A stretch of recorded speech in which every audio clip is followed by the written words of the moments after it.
السلام عليكم.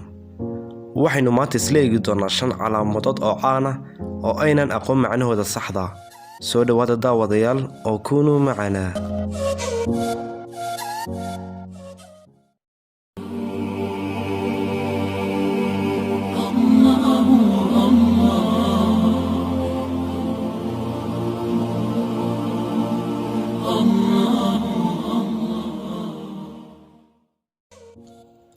maalin walba waxaynu dirnaa boqolaal calaamadood hadiiba kumanaan ahayn. kuwa kamid ah calaamadahaasi waxaynu isticmaalaa in aynu ku qeexno dareenkeena marka aynu u weyno weedh ama hadal aynu ku qeexno dareenkaas. laakiinse ma isweydiisay halka ay ka yimaadeen calaamadahaasi iyo asalkoodu.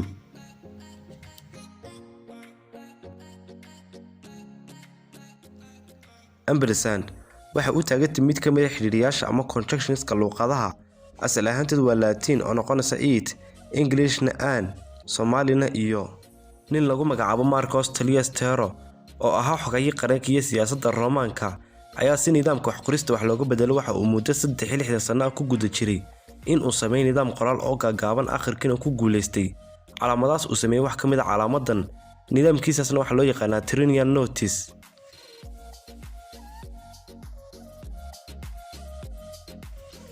astaanta jacaylka markaad aragto waxa niyadda ku soo dhacay wadnaha ibni aadanka, balse waa aragti maangaabnimo ah oo uu og yahay qof kastaaba in wadnuhu yahay qaab, astaanta jacaylkuna tahay qaab kale.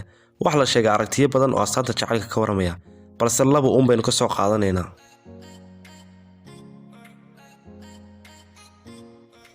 aragtida koowaad waxay sheegaysaa in shimbiraha laga helo webiyada ee loo yaqaan swan. kolay Soomaali ahaan xur ayaan u maleeyay, balse ma aha in iskumaatiga shimbirahaasi ka timi astaanta jacaylku, iyada oo waliba dhaqamada dadka adduunku aaminsan in shimbirahaasi ka turjumayaan daacad, jacayl iyo ixtiraam. aragtida labaad waxay dhigaysaa in astaantani ka timi miskaha dumarka, sababtuna waa in ay jirto boqorad xukumi jirta boqortooyadii Baabil oo ka mid ah ilbaxnimooyinka caalamka soo maray.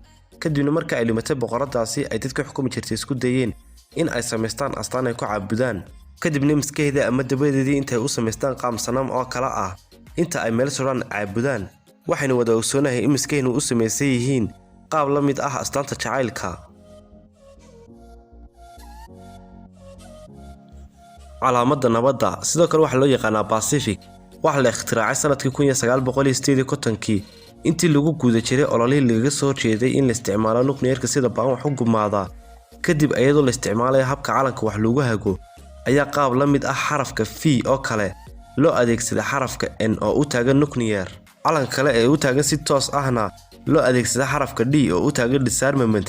marka la isku daraan noqonay nuclear ka dhigid. maanta astaantani waa mid guud ahaan loo adeegsado nabadda.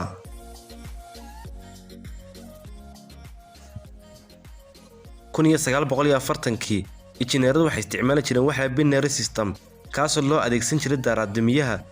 tusaale lambar 1 ama lambar 1 waxa loo adeegsan jiray shidid, xagga lambar eber ama 0 na loo adeegsan jiray bakhtiin. kadibna waxa hal meel la isugu geeyay labadii lambar waxayna astaan guud u noqotay switch ama daaraadamiyaha.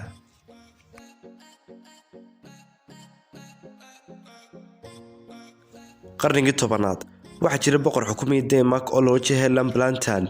taariikh ahaan waa qof ku caan mideynta qabiilada Daanishka ah si uga dhiga hal boqortooyo. boqorkaas sidoo kale waxa loo yaqaan Bluetooth ama ninkii ilkaha bluega ahaa, maadaama uu xoog u jeclaa cunida midhaha noociisa bluega. calaamada Bluetoothna waxa loo adeegsaday mideynta boqorkaasi mideeyay dadka Daanishka ah si uu uga dhiga hal boqortooyo, sida uu maanta Bluetooth u mideeyay mobilada. intan ayaan kusoo koobaya maanta. waad mahadsantihiin. wassalaamu calaykum waraxmatullaahi wabarakaatu.